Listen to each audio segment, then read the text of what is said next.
রাজধানীর পান্থপথে ফুটপাতে অস্থায়ী দোকানগুলোতে সন্ত্রাসীদের হামলার ঘটনা ঘটেছে।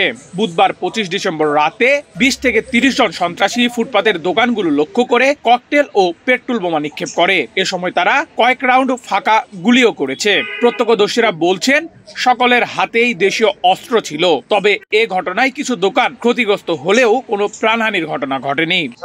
মার্কেট বন্ধ হয়েছে, দোকান বন্ধ করে চিনতে পারতে আছি।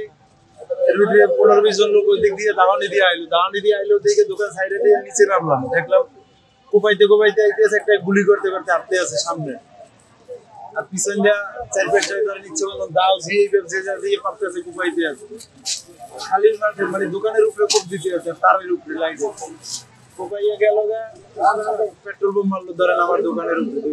আমার হাতে এই ধরনের ককটেল লাগবে।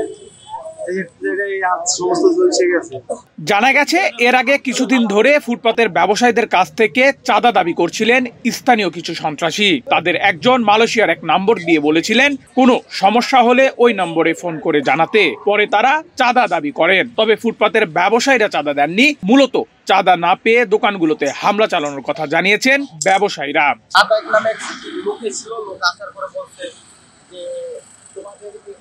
চাঁদা নেয়, আমরা বলছি না, এখন বর্তমানে কেউ চাঁদা নিচ্ছে না।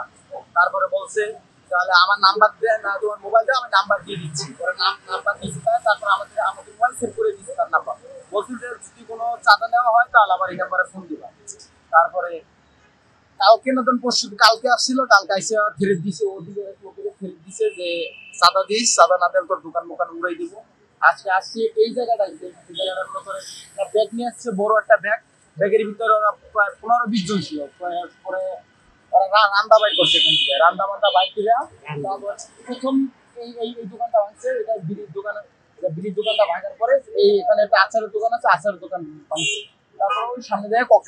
পুলিশের পক্ষ থেকে বলা হয়েছে হামলার খবর পাওয়ার পর দ্রুত ঘটনাস্থলে পুলিশ পাঠানো হয় এবং তারা বিষয়টি তদন্ত করছে।